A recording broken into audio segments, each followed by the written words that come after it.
Alors, aujourd'hui, je vais démontrer comment utiliser la fonction recherche V et la fonction si erreur. Donc, avant d'aller plus loin, on va préparer notre source de données, parce que naturellement, lorsqu'on fait une recherche verticale, on a absolument besoin d'une table. Donc, c'est ce qu'on va le préparer en tout premier lieu. Donc, si vous regardez ici ce qui se passe à l'écran, j'ai une facture, donc dans laquelle j'ai déjà des numéros d'articles qui sont en fait affichés, et j'ai aussi une quantité. Donc, ces éléments-là, dans le cas actuel, ne sont pas changeables. On va les garder comme ça. On va se concentrer plutôt sur la base de données fourniture qui contient l'information sur le numéro d'article, le nom d'article et son prix. Alors, pour débuter, je vais sélectionner la zone qui contient les données seulement, donc je ne prends pas l'entête, et je vais nommer cette zone article. Donc je fais tout simplement Enter une fois que j'ai saisi le mot. Donc j'ai sélectionné les données et j'ai ensuite enregistré un nom dans la zone nom.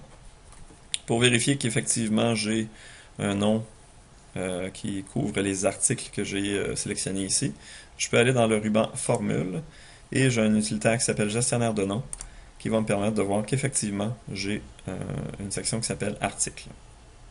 Donc je pourrais aussi le modifier et le supprimer en utilisant le gestionnaire de noms. Alors je fais fermer. Le deuxième élément important lorsque vous préparez votre source de données pour la recherche verticale, c'est de trier les données. Donc comme vous le constatez actuellement, les données qui sont dans mon tableau ne sont pas dans l'ordre, donc sont dans le désordre, parce que si vous voyez, j'ai 102, ensuite 105, 107 et j'ai 103 ensuite. Donc je dois m'assurer que les données soient en ordre. Alors si je retourne dans le ruban Accueil, je peux ensuite sélectionner l'option ici, Trier et filtrer. Comme les données qui sont à trier du plus petit au plus grand sont sur la première colonne, je peux utiliser uniquement l'option Trier du plus petit au plus grand. Et comme ma sélection est déjà faite, je n'ai pas besoin de me casser la tête. En faisant trier du plus petit au plus grand, automatiquement, les données vont être triées dans le bon ordre. Jusque-là, ça va très bien. Donc, c'était la partie préparation de la fonction recherche verticale. Je retourne à ma feuille facture et je me positionne dans la section nom de l'article parce que c'est là que je veux aller chercher de l'information par rapport à l'article.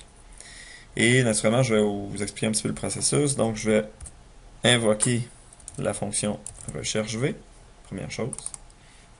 Et ensuite, je vais utiliser le petit bouton ici qui s'appelle insérer une fonction, qui va me permettre de détailler les arguments de la fonction que j'ai choisie. Alors, le premier élément de la fonction de recherche V, premier argument, c'est la valeur cherchée. Alors, je dois dire à Excel, prends le numéro de l'article, qui se trouve juste à côté sur la même ligne, et va me chercher une correspondance dans la table que j'ai créée tout à l'heure, donc qui se trouve va être ma table article. Donc je vais écrire ici article. Alors si vous avez bien créé votre zone, si vous avez bien nommé la zone de données de tout à l'heure, vous devriez avoir quelque chose qui va apparaître dans la section ici pour vous indiquer qu'effectivement il y a de l'information. Le dernier élément important pour votre recherche V, c'est le numéro index colonne. Ce que ça veut dire, c'est quelle information vous voulez retrouver à partir de la table matrice, dans le cas actuel, la table article.